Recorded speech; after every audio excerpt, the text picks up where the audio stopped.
Strategy Page, the news as history. Welcome to StrategyPage.com. I'm Austin Bay. This is the first in a series of videos discussing the Libyan War of 2011 as current news, but also examining the current struggle in the historical context of two other wars fought in Libyan territory during the last 100 years. Let's start with a brief overview of the 2011 conflict. On February 17, 2011, an Arab Spring revolution erupted in Libya as rebels scattered throughout the country challenged the notorious dictatorship of Colonel Muammar Gaddafi. During those first weeks, the rebels gained control of significant portions of eastern Libya, also called Cyrenaica. NATO entered the civil war in mid-March with the mission to protect civilians from mass murder at the hands of Gaddafi. Gaddafi's forces were pouring into eastern Libya, his aircraft and armor dominating Libya's rebels and threatening the rebel-held city of Benghazi.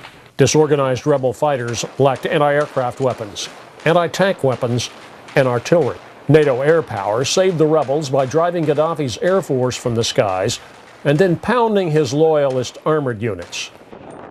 Despite NATO's firepower and technological advantages, by mid-April, the conflict had become a curious war of military, economic, and political attrition. That was cruel news. Wars of attrition are essentially mutual sieges, where neither side can quite dominate the conflict and bring it to a swift conclusion. They gambled that superior manpower, superior materiel resources, or superior resolve forged by determined leadership and superior morale will eventually shatter enemy resistance. Gaddafi's siege of the rebel-held city of Misrata, which the rebels ultimately razed, serves as a grim reminder of the human costs of day-to-day attrition.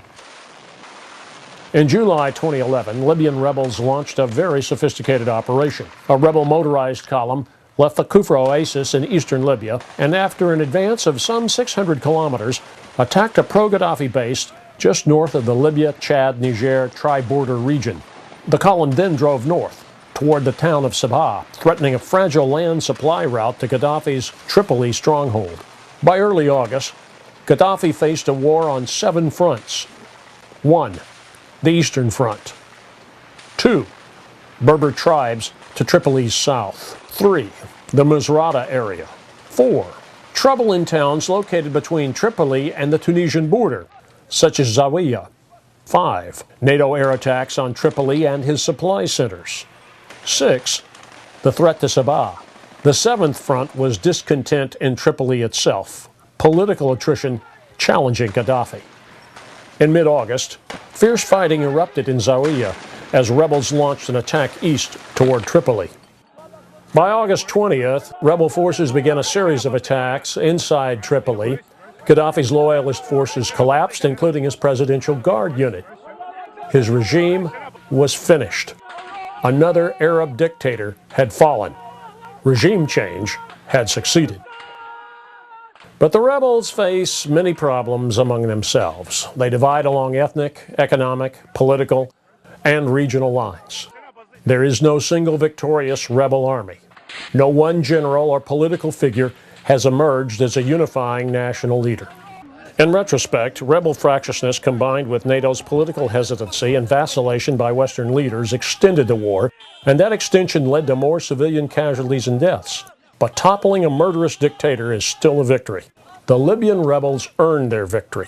That common investment of blood, toil, sweat, tears, and bullets is a basis for rebuilding and modernizing their country. For StrategyPage.com, I'm Austin Bay.